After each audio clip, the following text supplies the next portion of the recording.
प्रेरणास्पद कथाएं YouTube channel पर मैं धनंजय जैन आप सभी का हार्दिक अभिवादन करता हूं। छोटी सी कहानी डीजे की जुबानी। दोस्तों, एक सेठ था, नाम था धर्मदास।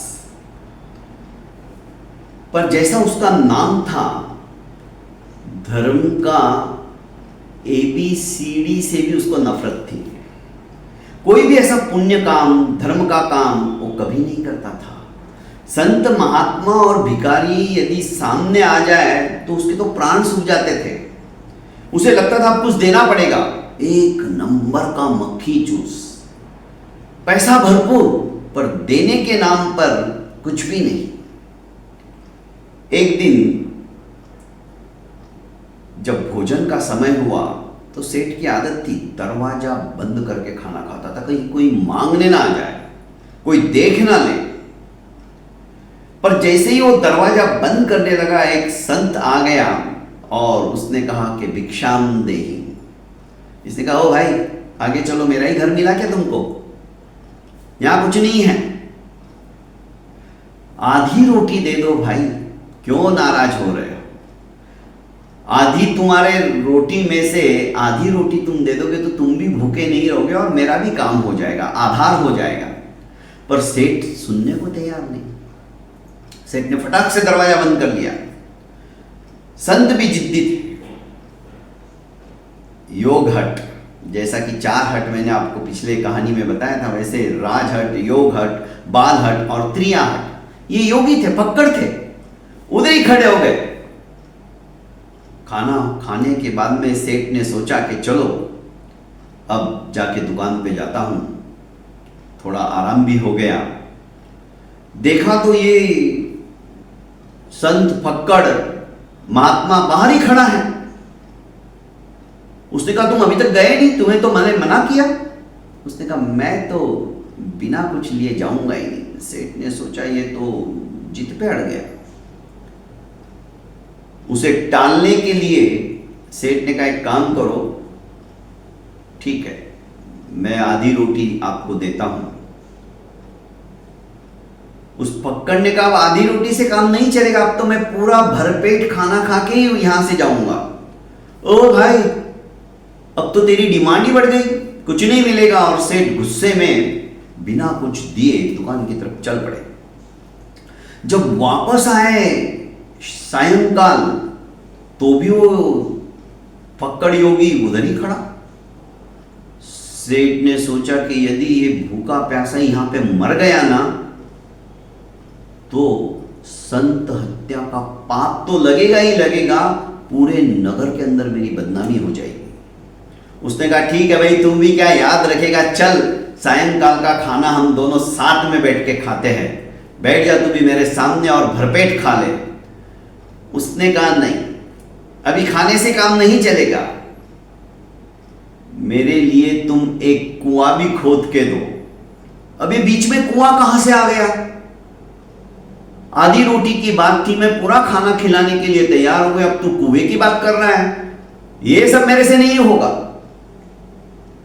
महात्मा फिर जाकर दरवाजे के बाहर खड़े हो गए। इसने दरवाजा बंद कर लिया, सो गया।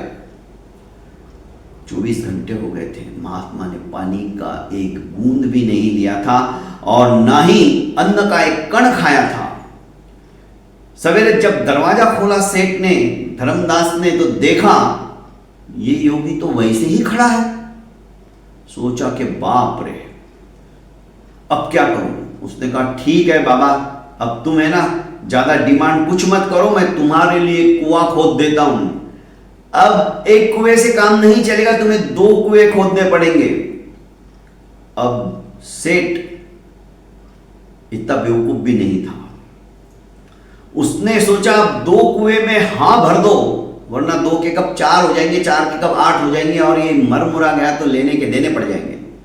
उसने कहा, ठीक है महात्मा, मैं 2 कुएं खोदने का प्रबंध करता हूं। और नगर के बाहर 2 कुएं खोदना शुरू हो गया।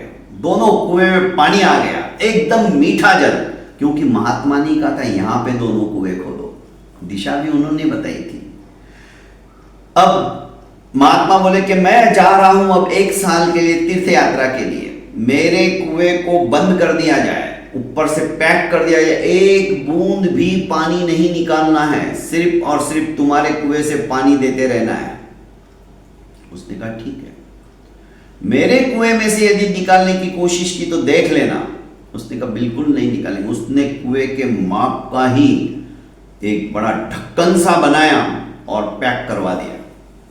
अब सेठ धर्मदास का कुआं खोल दिया गया था। नगर के सारे लोग पानी, शीतल पानी पीकर तृप्त हो रहे थे और सेठ को बड़ी दुआएं दे रहे थे। वाह सेठ, तुमने तो कमाल कर दिया, एक ही काम जिंदगी के अंदर ऐसा किया कि तुम तो निहाल हो गए। गर्मी के दिन थे और शीतल शीतल ठंडा पानी पीकर सबकी आत्मा मानो तृप्त हो रही हो। एक साल के बाद धर्मदास सेठ के यहां पर वही योगी वापस आया। उसने कहा चलो मेरा कुआं खोल दो, मैं भी अपनी प्यास बुझाना चाहता हूं। मैं तुम्हारे कुएं से पानी नहीं पीऊंगा, मैं मेरे कुएं से पानी पीऊंगा। कहीं तुमने मेरे कुएं से कुछ निकाला तो नहीं? उसने कहा बिल्कुल नहीं। सब नगरवासी इकट्ठे हो गए, क्या माजरा है? कुआं खोला गया, देखा तो उसमें एक बूंद भी पानी नहीं थी। सेठ को भी आश्चर्य हुआ, मेरे इस कुएं में से प्रतिदिन सैकड़ों लोग पानी भर भर के लेके जा रहे हैं, तो भी पानी की एक बूंद की भी कमी नहीं आई और पानी उतना ही शीतल और ठंडा और मीठा निकल रहा है। और इनके कुएं में भी पानी था, किसी ने एक बूंद भी नहीं दी और ये तो पूरा सूख गया। वो घबराया सेठ की घबराहट देखकर योगी ने कहा डरो मत, मैं तुम्हें शिक्षा देना चाहता था। ठीक कुएं की तरह ही हमारी धन संपत्ति भी होती है, इसे जितना लुटाओगे उतनी ये बढ़ती चली जाएगी। यदि तुमने नहीं दी तो जैसे ये कुएं का एक बूंद भी पानी अब नहीं बचा, सपोज बच भी जाता तो उसमें कीड़े मकोड़े और गंदगी पैदा हो जाती, पीने लायक नहीं रहता। तो अपन ने जो कुछ कमाया है वो कुएं के भांति लुटाते जाओ, देते जाओ, लोगों का भी भला करते चले जाओ। क्योंकि इस धन की गति तीन है, दान भोग अरुनाश। दान भोग जो ना करे सुनिश्चित है विनाश।